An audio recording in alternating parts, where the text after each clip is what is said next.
আপনাদেরকে দরকার পড়লে প্রাইভেট হসপিটালে গিয়েও চিকিৎসা করাতে পারবে, সেখানে অর্থ নিয়ে ভাবতে হবে না। সেখানে আমাদের নেত্রী, আমাদের দিদি আপনাদের পাশে আছে স্বাস্থ্য সাথী কার্ডের মাধ্যমে।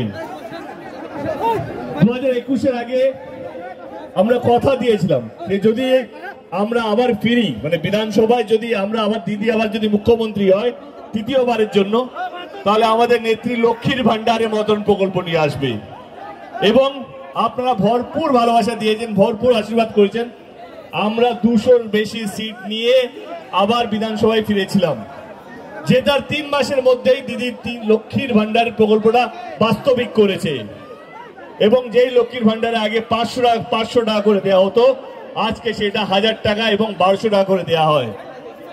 বলা একটাই কারণ,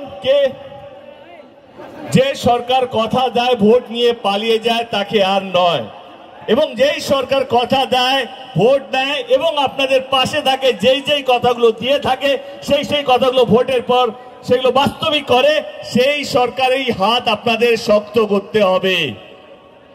আবার বলছি, যদি ধর্মের হাত, যেই দল রাজনীতি ধর্ম নিয়ে করে, তাদের হাত যদি আপনারা শক্ত করেন, তাহলে এই ভারতবর্ষে শুধু মন্দির থাকবে, মসজিদ থাকবে, কিন্তু কোনো স্কুল হবে না, হসপিটাল হবে না, রাস্তাঘাট হবে না, উন্নয়ন হবে না। তো আমি আপনাদেরকে একটাই কথা বলবো, 7ই মে আমাদের এখানে নির্বাচন। আমি একটাই কথা বলবো, 7ই মে আমাদের এখানে নির্বাচন। আমাদের দল, আমাদের নেত্রী এবং আমাদের প্রার্থী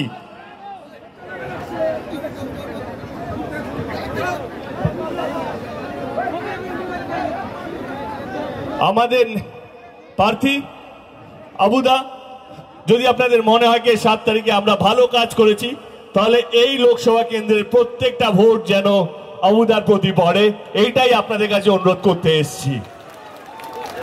সঙ্গে আছেন তো? অসংখ্য ধন্যবাদ।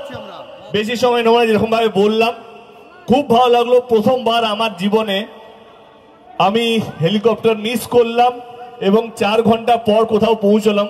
আমার কোথাও যেন মনে হয় এই এক্সাম্পল ভারতবর্ষে কোথাও নেই। এই ভালোবাসা আমার মনে হয় না আমি আরো কোথাও পাবো বলে। এতটা ভালোবাসা দেখানোর জন্য হাত জোর করে, মাথা নিচু করে প্রত্যেকটা মানুষকে ধন্যবাদ। এই তো প্রত্যেকটা মানুষকে ধন্যবাদ যারা আজকে এখানে উপস্থিত হয়েছেন, এবং প্রত্যেকটা মানুষকে ধন্যবাদ। ভালো থাকবেন এবং সঙ্গে থাকবেন এবং আশীর্বাদ করবেন, দোয়া করবেন যেন আবুদা এখান থেকে বিপুল ভোটে জিততে পারে। সঙ্গে আছেন তো? ধন্যবাদ। সাবধানে বাড়ি ফিরবেন। আবার ক্ষমা চেয়ে নিচ্ছি, অনেকটা প্রতীক্ষা করতে হলো আপনাদের সকলকে আজকে এই সবার জন্য, তার জন্য দুঃখিত। কিন্তু ভালো লাগা এটাই শেষ পেশ পৌঁছতে পারলাম, আপনাদের সামনে আসতে পারলাম, এবং কোথাও যেন আমার মনে হয় আপনাদের ভালোবাসার টানটা আজকে আমাদেরকে মৃত্যু থেকে বাঁচিয়ে নিয়ে এসছে। তো আপনাদের